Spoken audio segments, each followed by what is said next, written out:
Welcome to the Networking with Michelle podcast, the show dedicated to providing you with life strategies with a little bit of entrepreneur advice. Here we believe in the Jim Rohn quote, success is nothing more than a few simple disciplines practiced every day. Hey everyone, welcome to the Networking with Michelle show. Today we have a special guest and good friend. Hello. Repeat visitor. Repeat offender. The beautiful Holly Charles, author, playwright, and founder of Play on Purpose. Houston Play on Purpose. Houston Play on Purpose. Thank you. So we have a lot to catch up. Catch up on with the listeners. How are you doing? I'm fine. I'm tired. I need a nap. So you have a new play coming up. Yeah. The last time we were here, we spoke about Velvet. We talked about Velvet last time, I believe. And All That Getting. I'm not sure if we talked last summer. I'm Still a Woman was another. We did talk about that. Yeah, I'm Still a Woman, about infertility and women of color. Yes. And so now we're back in 2019, as promised, with another purposeful play. And so this year we partnered and got inspiration from 8 Million Stories, which is a school led by Marvin Pierre. And they do their best to disrupt the pipeline to prison. So they take those kids who are in some ways kind of thrown to the wolves and seen as, maybe unforgivable in some ways. He says, no, we're going to find a way to graduate them and to, forward their lives, change the trajectory of their lives. And then so there's Child Advocates of Fort Bend as well. And they provide resources for kids in the foster care system. And so when I heard about both of their stories, I remember thinking, this year, I'm not going to choose one or the other. Like our kids trapped in systems is an issue. And so with their help, with the inspiration that they gave me and with the research that I was able to do, I found so many different racial disparities and one size fits all policies in both systems that keep our children trapped. Once they're in, a lot of times they don't leave. So what's the name of the play and how did you come up with that title? So this stage play is called Black, White, and Sunshine.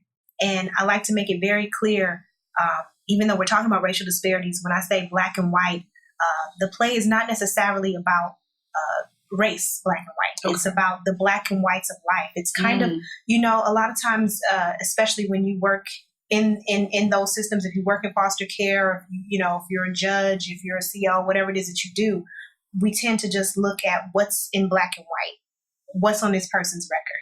And then we make assessments based off of our own experiences. And so we treat them according to, some weird statistic. And so we never really consider systemic oppression. We never consider some of these cultural allocations that put kids in these situations before we make decisions that are going to change the rest of their lives. We kind of look at them and say, on paper, this is a bad kid. Yeah. And how does a bad kid equal a bad adult? Like, how do you make decisions at 11 and 12 years old that change the direction of your life? It doesn't make sense. If I'm not old enough to rent a car, how can you now say, well, I'm going to say that you're a felon, which means that you can't rent property. You can't, you can't have certain types of jobs. You can't go to certain universities. You can't vote. Like, how do you take all of that away from someone so early? And so we really got to kind of talk about those things. So Black, White, and Sunshine is talking about the gray areas and then the sunshine of who these people are outside of these systems that they're trapped in. Life is not black and white. So obviously Marvin Pierre is a good friend of ours. HBLI, Houston Black Leadership Institute, Class 2. Yes. We know early on some of the work he was doing in his overall vision. So at what point, I guess, did y'all come together or did you know to actually create the play? Sure. And based off of his story as well as the Fort Bend organization? Sure. So my first play, so in All I Getting was more just, I wanted to raise money. And so it was kind of like, I thought literally that would be the only time I would ever in my life write a play. We could raise money and move on. And then as God does, a lot of times he changes that vision and makes it a little bit bigger, not a little bit bigger, a lot bigger. And, and he asks you for more and, you have to be obedient to that. And so it wasn't until last year that I actually formed Houston Play on Purpose. And so I focused on something that was affecting a lot of my friends and even some of my own insecurities about, being, a woman at the time, 37 years old, never having even tried to conceive, and how does that look? And why are there so many, women like me in the same situation? So that was more, even focused on some of the insecurities that I had, but I knew it was affecting other women, right? And so this year I was like, you know what? Now that Houston Play is in purpose, or Houston Play on Purpose is established. Now that I understand the platform and I understand the responsibility that I have, let me be strategic. And so in October, we held like a little quick, little luncheon, and I invited out different organizations who were already putting in work in the community. There's so many good people out there who are helping the underserved. And so I invited them out. We explained what we do. I asked them, hey, let's talk about what you're fighting for. What is kind of taboo? What's being swept under the rug? How are we not serving a particular population? Gotcha. And so, we just kind of had them apply. And, and I heard some incredible stories. And it was crazy because, like you said, we know Marvin. I know what Marvin does. But I'm listening to him speak and I'm thinking, oh, my God, I have to create a story to humanize these boys. And it's sad. It almost sounds counterproductive to say that you got to humanize boys, like they're human, and but for some reason people don't always look at it that way, and not even just saying, white people don't look at Black and brown boys. I'm saying even we do it to ourselves sometimes. We just assume that they're a part of that statistic and we don't always fight for them. And so I'm listening to him, but then there was a woman by the name of Matoya Ellis, who also came to the luncheon, and she's talking about, all these racial disparities in foster care. And she's talking about the fact that there aren't always enough resources, not only for the child, but for the family to get them back. The place of a child should be with the family. So why are we not working harder, to combat systemic oppression so that these families can be well enough, be healthy enough to then get the children back? Yeah. And so there are all these loopholes and things, they're jumping through all of these hoops in order to get their children back. And we're not doing a good enough job at creating environments where they can thrive as parents as well as the children. And so anyhow, so I'm listening to both of them, and I thought we're going to be intentional this year. And I'm listening to both of them talk, and I'm thinking there is no way that I'm going to choose one over the other. That's literally what, it was like this, the whole, really for real, no child left behind. Like it was like for real this time. And so I just thought, I'm going to have to find a way to talk about children lost in systems, because ultimately we're talking about the same thing. That's powerful. And so I just decided, like, we won't choose. It's the same thing. And so Black, White, and Sunshine is about two different children, and we see what happens to them as adults. We see what happens to them as children to put them in this particular position, and then we see them as adults. You're very talented. Thank you. Talking like you owe me money. No, because I'm just thinking, like, honestly, it's like your company name, Houston Play on Purpose, says it all. But then to invite people, listen to their stories, make a selection, and then to turn around and write a play, like, that's crazy to me. Like, that creative process. Sure. Well, thank you for saying that.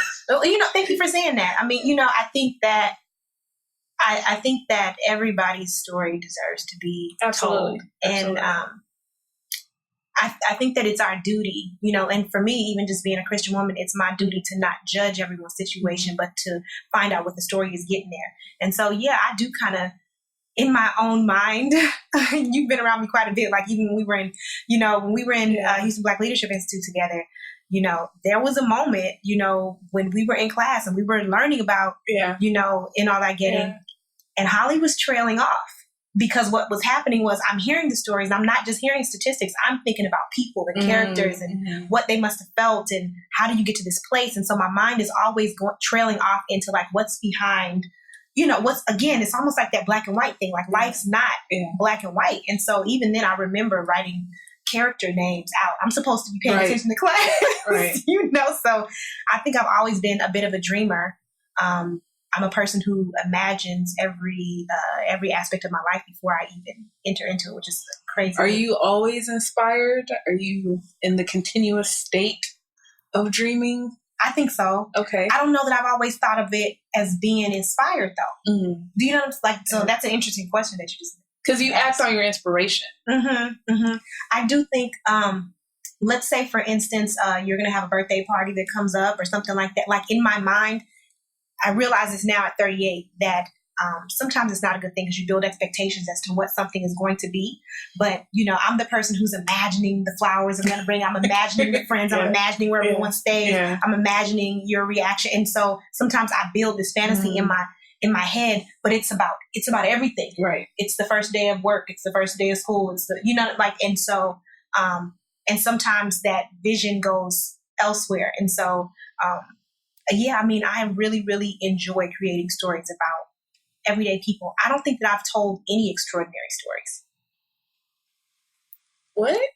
Yeah, I don't think I do not think that I've told. I don't think Velvet was extraordinary. I don't think and All That Getting was extraordinary. Mm-hmm. I'm Still a Woman was definitely not extraordinary. It's everyday struggles. I'm not doing anything. I'm not, you know, creating. I'm saying, let's look at these people and take time to say, now these are extraordinary emotions attached to them. This is an extraordinary problem. Do you see what I'm trying to say? But there's nothing extraordinary. It's just that we have to sometimes really look at people. You know, like I remember I was going through something emotionally recently, and it was like, what's wrong with me? And I remember thinking, I just want people to see me. Yeah. And I think everyone has felt like that at some point in their life. Can you see me? Like, you don't hear me. And see me and hear me. Like, I'm here. Like, I'm a whole person. Yeah. And so for me, every single one of my characters, whether it was grandmother and All That Getting saying, hey, these streets matter. You know, my legacy matters. See me is what she was saying. You know, with I'm Still a Woman, it was, you know, like, I'm a woman regardless of whether or not I can have children. Like, see me is that. Hear me when I say that. Everything is just, can you stop for a minute and can you see me? Mm-hmm. And so that's what I want to do. I'm not telling extraordinary stories. Now, you know, I don't feel that way. You know, I don't feel like they're extraordinary. I just think that it's about slowing things down enough to focus in on moments. And so, you know, in teaching 15 years, when I would teach kids how to write, there was this strategy that I used to teach them, like, called exploding the moment. And so I would say, you know, the most important moments happen very quietly. The most life-changing moments I've ever had in my life, there were no balloons and there was no siren. You know, there were no sirens. There was no one cheering for me. I wasn't talking. My breathing was steady. Do you know what I'm saying? And it's like the extraordinary part of stories has to do with people's emotions. It has to do with, you know, dialogue between people. It's sharing the human condition, but again, I just think that there's something incredible about every little thing. And so you have to really pay attention to it. So that's what I'm trying to do with all my plays. I mean, I love that. And I read something several years ago when I was a child or a teenager, and it said God yells in a whisper. Mm-hmm. He does. He does. He does. Because that whisper, you know, like if someone yells your name from across the street, you can turn quietly and look like, who is that? Yeah. And but if somebody came up behind you and whispered your name, you almost jump and turn around. And so, like, I do feel like God does that. There are these moments where you stop, like, okay, wait a minute. What am I? Yeah. And so I think that happens in conversations and things. Like, I can remember, like, one of the biggest things I remember giving my stem cells to a woman who had cancer. She had like a blood cancer, and like, honestly, just like, what a privilege that you would even be able to do that. You know, like, what a privilege the doctors have to be able to, like, I don't know. It was honestly, it's to me, it was so spiritual that it was almost embarrassing, and I didn't share as much because I felt uncomfortable. Like, you don't boast about that. Yeah. And so I remember leaving the hospital. It's so vivid to me. Like, I remember leaving the hospital after sitting and them collecting my stem cells for like 4 hours. After them taking out, you know, the tube, and they had collected everything. And this woman, she's over in the UK, and they're, you know, that's more, like, and so they take, you know, this pouch of my stem cells, you know, after this procedure, and they put it in a cooler, and they give it to a nurse, and she gets on the plane, and she goes over there, and she's saving this one. Like, all this stuff is happening. And I remember simply, like, walking out of the hospital. And I remember just a long hallway, and I just remember the walls being white. And I know that sounds so like dead, but like if I were to write that, there was something more. The big moment was not when they said, okay, Holly, we're going to stick the needle in. It was like, those weren't the moments. Like the moment was afterwards. Like there are these moments when you're alone. Yeah. And you, a lot of times you get to really, truly reflect and see God when people aren't around. Like you don't need applause for it, you know, or somebody's cheering you on, or it's sometimes it's just you by yourself and it's very quiet. And so even with my stage plays, like I'm not afraid. I know some people have a directive style where maybe they want to speed through dialogue, which is awesome. Like, I'm like, I was a Scandal fan, so I used to love how quickly, but I think that a lot of what I'm trying to get is people to see like there are these moments in silence. And so like, I'm not afraid of that, even in directing, like slow down. Like there are moments where I want people to just be alone with their thoughts on stage. What I love about you is, and yes, I did pay her. But I love what you said. It's a normal story, but it's extraordinary emotion behind it. Sure. Because as a collective, it's our truth, right? We don't know who these people are, but clearly out of 7 billion people, there's a group of us, and this is our truth in each one of your plays. And let's normalize it. Let's bring it to the forefront.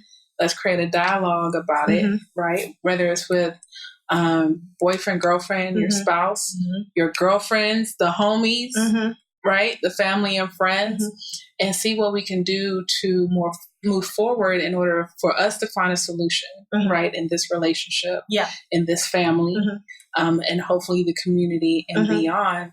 And yeah, I don't know. I like your perspective. I like what you said, because listening to you, it's like I see people doing stuff, but then I feel silent. Like I don't know about foster care, right? Yeah. So when you were listening to these stories, what is one or two things that you learned the most or resonated with you the most? What resonated with me the most, and what I was, because I think I kind of knew some things about prison reform. And I think, like it's a hot button topic right now. So everybody's kind of talking about it. We've been talking about the Innocence Project. We're talking about Meek Mill, probation reform, prison reform. We're talking about what Jay-Z's doing. We're talking about Kim K, and clemency. Like we're talking about, and that's amazing that we are, right? And we need to continue to talk about it. So I'm not downplaying that. But I didn't really understand that there were that many racial disparities with Black children in foster care. And so I totally had no idea that, for one, Black children are twice as likely to end up in foster care. Like they're, you know what I'm saying, over a white child. They tend to find more resources or be more patient with the lifestyle choices of the parents in Caucasian homes. So they tend to try to find a way to, to help them. I think, again, there's this assumption that they're just a part of a statistic. They give up way too early with Black families and Black children. So they end up in foster care far more often. The other thing that I found out was that 50%, and I need y'all to hear this, 50% of Black children who go into foster care never return home. I had no idea about that. I didn't, 50%. So if you're twice as likely to be put into foster care, right. You see what I'm trying to say? Like you're more likely to be there, but they know for a fact that when you go, you probably not going. I shouldn't say probably, but there's a 50-50 chance that you will never see your family again. That is heartbreaking. It makes me want to cry. It's heartbreaking to know that, and it's always in the best interest. And I get it that, there are definitely situations where children should be taken out of homes. I'm not saying that foster care doesn't work. It does. I mean, I applaud what they're doing with child advocates for being, but we have to solve the issue of why they're being taken instead of just taking them. We have to provide more resources for these families,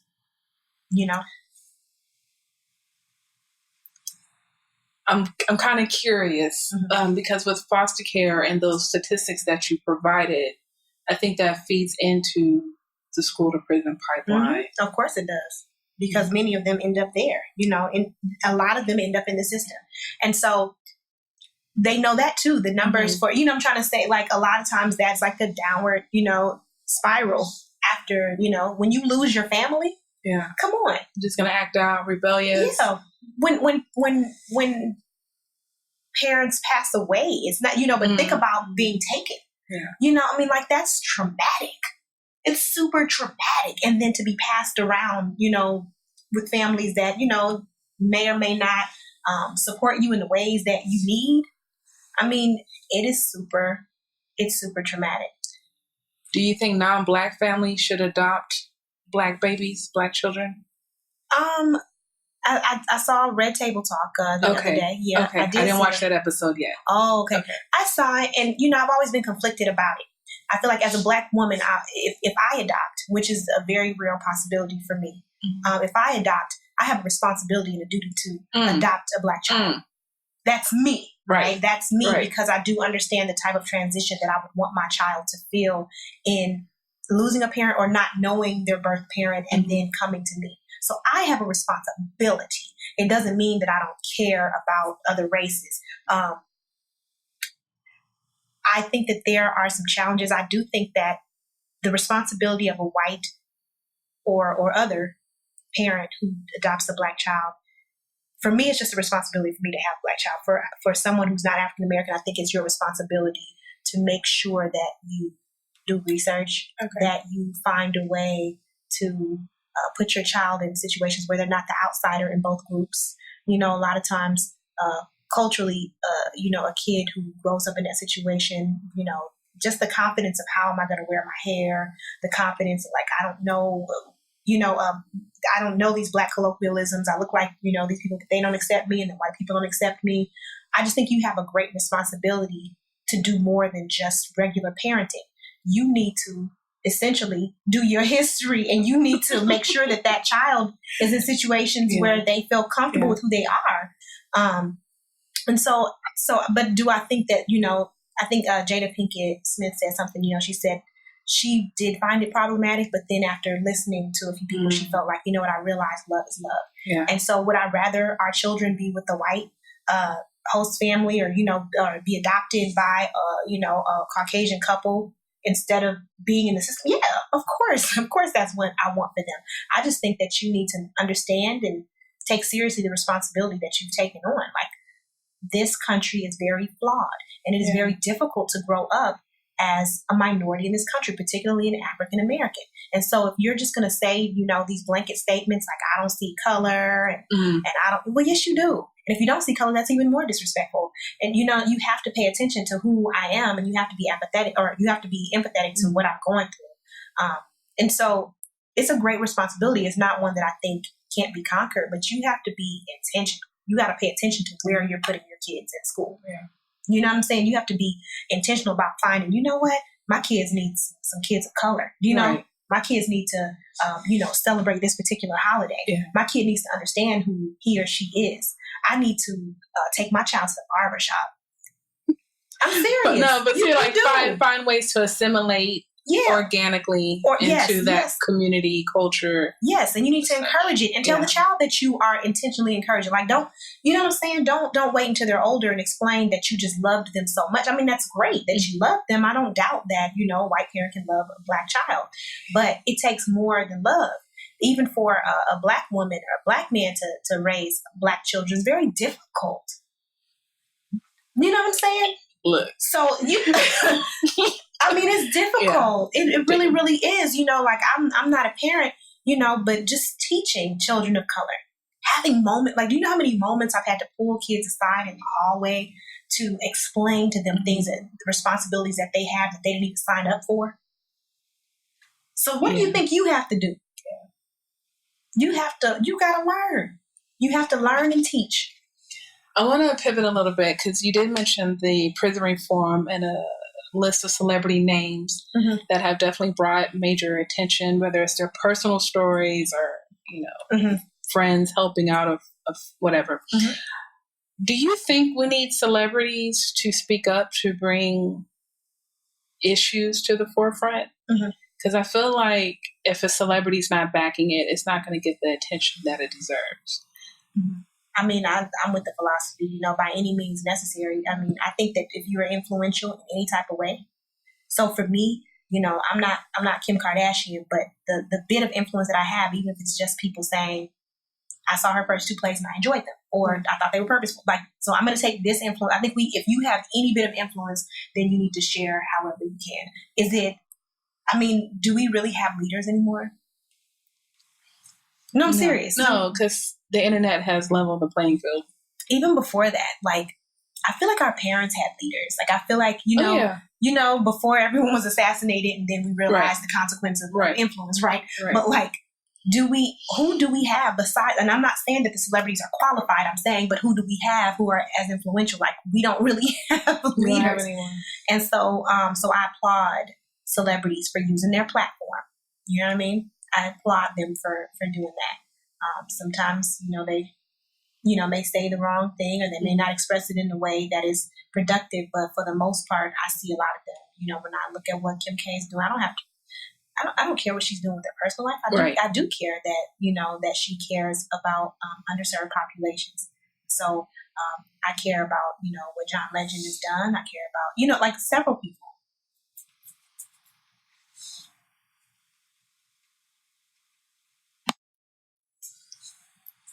All right. So in continuation with the prison reform and the justice system, juvenile justice system, what is recidivism and how does that affect our community? So recidivism is the tendency to return to jail after your first time.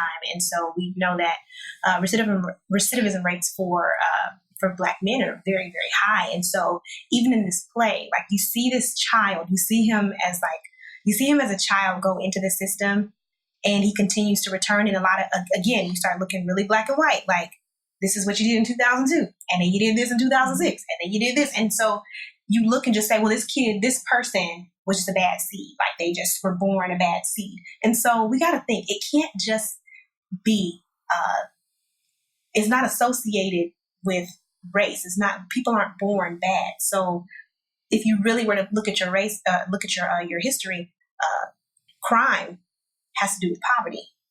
Well, who is impoverished? People of color. Mm-hmm. So if you're providing resources instead of dishing out consequences where there's no rehabilitation, of course you're going to see recidivism, with Black males.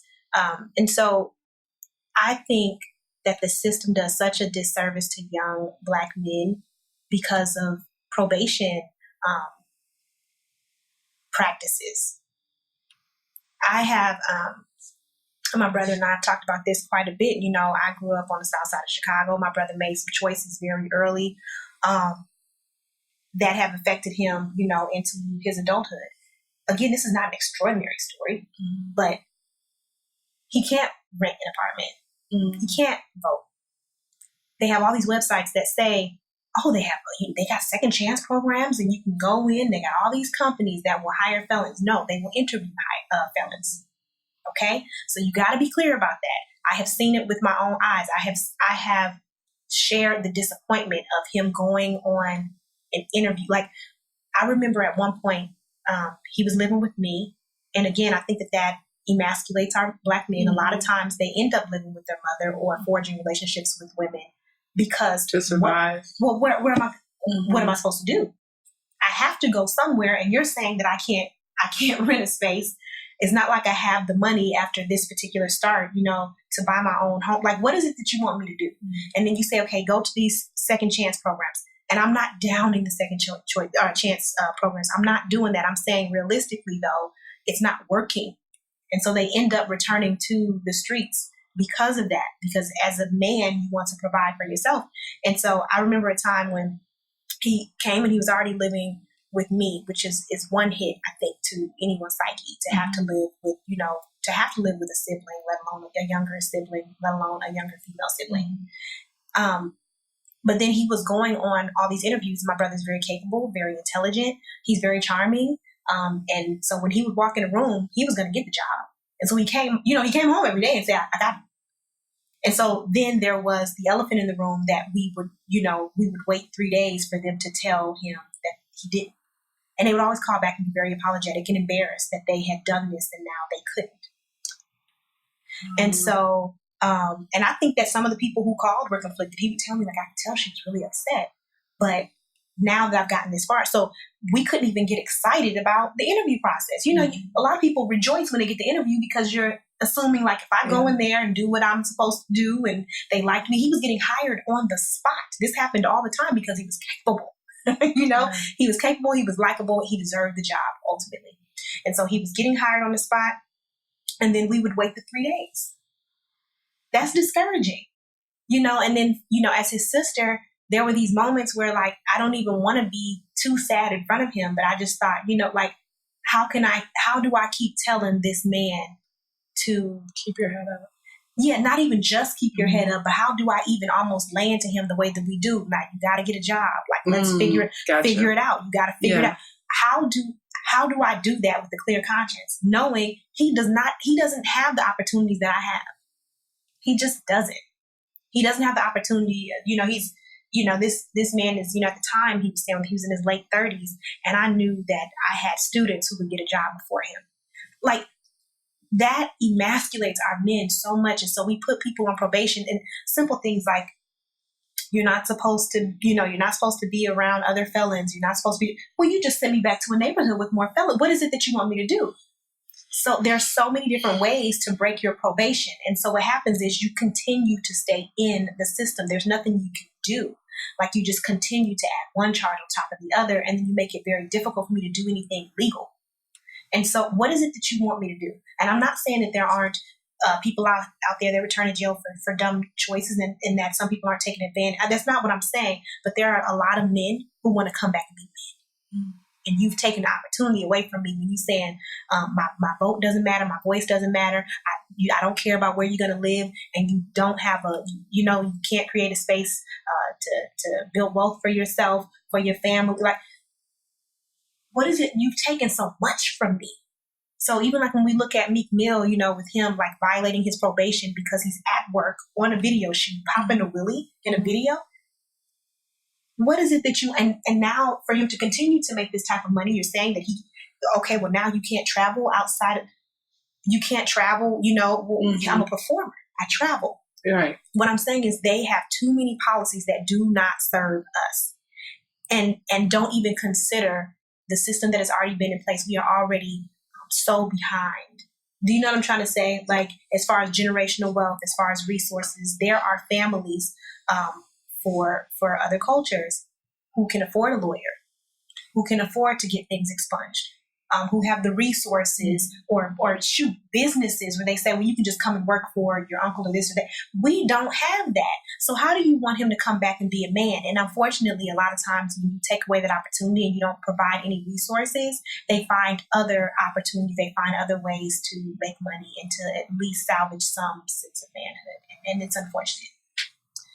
I know there's a lot of emphasis on our Black men or men of color, but I know some of the things I've seen through stories online or TV or whatever, and let me know if you came across any stories during your research. A lot of our women go to prison behind a man, behind some type of relationship with a man. Did you come across anything? What are your thoughts on that, about our women being in jail and prison as well? Again, I think that that's another like product of your environment. I think, you know, what a tangled like web we weave when we talk about Black people mindset, all of that. And so I was talking to somebody the other day, like, I don't know where I read this online, so this is not me coming up with a new idea, but I saw somewhere someone posted about like, you know, like, I'm tired of Black people passing off trauma for culture. And so I think that in a lot of ways, that's what we're doing. So for Black men, I think a lot of it is, I don't feel like a man. The best that I can do, you see what I'm trying to, the best that I can do is at least get out here and make money. If nothing else, let me at least do that. Does that make sense? Right. And by any means necessary, I'm going to at least be able to do that. And I think for Black women, we have been so traumatized, and since the very beginning, if you look back to early 1900s, Black women have always been on the front lines to protect our men because they were always most vulnerable. And so I think, like, why we're not looking at the pathology of that, or sympathizing with each other, you know, like it hurts my heart. So we got these stories where, you know, For My Man and all these stories that are on, you know, like BET late at night. You watch them, I watch them too. But why is it that Black women are doing that for my man? Like, why are we doing that? A lot of that has to do with our mindset about protecting. So, you know, we provide a different type of protection in this ride or die mentality. And so I think that we've been made to feel that way. You know, when we walk around, you know, we see, you know, the bodies of our brothers hanging, you know what I'm saying, you know, a century before. I think that there's something embedded in us that says that we have to stand there and we have to, you know, we have to support them. And so we've always been a great support to Black men. You know, even when you remember we talked last year about like the rates of like marriage, like 86% of Black men marry Black women, 96% of Black women marry Black men. So essentially we are for our men, like we are such protectors, you know, and so I think that kind of comes across in some of the crimes that we end up doing for them, along with the fact that we're still in impoverished neighborhoods. Again, crime is not about race. It is about lack of opportunity, lack of resources. So what advice would you give so it's a couple of things, right? Because I'm saying what advice would you give, but I know my listeners are Black professionals. Sure. 25 to 35, teetering 40-ish, earning anywhere from 50 to 60,000 if they're single, over 100K if they're married couples. Like, I know this because I've surveyed my audience. Sure. Right. Sure. So with that, I'm assuming they don't have a record, right? I'm assuming they're educated professionals, entrepreneurs, whatever the case. However, maybe there's someone in the family that maybe there's a friend, you know. There always is. But what advice would you give us in order for us to better support that individual or that community that we need to probably get in contact with a bit more? So I'll say this. I'm going to be really, really, really transparent. I don't think I have an answer for that. I feel like, you know, God gives us each a gift, and my gift is to write and to share the stories. My sincere goal and prayer, sincerely, Michelle, is that there's someone smarter than me. You know, that there's someone there's someone who's a policymaker. There's someone who's in economic development. There's someone who owns a big. Do you understand what I'm saying? Because that's what it's going to take. I'm trying to start the conversation. Right. This is the gift that I've been given. So what I'm saying is, again, figure out what gift God has given you. Does that make sense? And so, you know, if I wasn't writing plays and I heard this podcast and some woman was talking and, you know, the question was like, well, what can you do? Like, I would have to say, okay, what is the small thing that I can do? What is it that you know how to do? You know, you're a master networker. Do you see what I'm trying to say? Okay, how does that work into protecting these babies? Right. That's for you to figure out. You know what I'm saying? I'm in real estate. Okay. What is it that you can do? Because everybody can do something. And so for me, it's writing these stories. And so one thing we've also been very intentional about is we don't just do talkbacks in the sense of, hey, let's have the actors come up after the show and talk about, like, that's amazing. However, I need to put people out there who this is their job. You know what I'm saying? 365 days a year. And so we have panels up. We have some amazing hosts this year. She's Happy Hair is hosting a show where they're providing a panel of experts. And I think they have a few celebrity experts that will be on the panel as well. Some people who are in law, some people running for office. We have some real experts that are coming. We'll also have some people who were exonerated who are on the panel, as well as some representatives from Child Advocates of Fort Bend. So we're going to, let's all talk about this. We also have National Black MBA Association who's hosting, and they're holding a reception early. And so we'll be able to have a bunch of game changers who are in the room. Again, I just want to bring, this is a family reunion of like, come on, let's talk about this together. This is what I'm providing for you. I'm trying to open your heart. Now, somebody else may need to open their wallet. Somebody else may need to open up a law book. So do you see what I'm saying? Right. But it's collective. And I really pray that that's what's happening, is we're opening up conversation. 100 Black Men in Metropolitan Houston, they mentor a year long. And so they jumped on board as well. They are hosting a show, and they're also having a panel of experts that are going to come in and talk about this. And they're also holding a reception. So our partners have been, really gracious, and they believe in the project, and that feels good, and it feels hopeful. Tap into your own unique gift. Yeah. It's like, what you got? What do you do? Do you fund, or is it just fundraising? We have some artists who are tapped for this. John Whaley is an incredible artist who contacted me back in 2016, 2017. He literally he heard me on the radio. He was like, "Oh, I care about Freeman's Town." Like, he didn't know what to do. He knew, okay, this is my skill set. Wow. And he contacted me through Instagram. Had never seen me before. And we met up, and he was like, "I just want to give." Yeah. And so what ended up happening was he was like, "Well, I paint, and he's dope. Like, he's incredible." And so he's like, "What if I painted some pieces, even if I did some things live, and then donated a portion of the proceeds to help the book?" Do you see what I'm saying? Yeah. Like, stop pretending like you don't have something. Everybody has something. For some people, it's just like, I just want to show up and volunteer and be in the space. And so it may be just that you have a friend of a friend. Like, it may just be that you have a connection to somebody, but figure out your place. I'm grateful that God has shown me mine, but everybody else has to really tap into their own. You know what you have? Momentum. Because you've been on a roll. Oh, Jesus. I'm scared to stop now. I'm like, do I take off a year? But you know what? Every year I really hope to always bring something that's purposeful, impactful, and I want it to be that when people hear my name, because it's not really about me, but when people hear my name, I want it to be associated with, okay, I'm going to find a way to uplift my community. You know what I'm saying? And I want, when people hear HPOP, when they hear Houston Play on Purpose, to just know, when I go, I'm going to learn something. I want that to be the reputation, that we're always going to look at people who are underserved.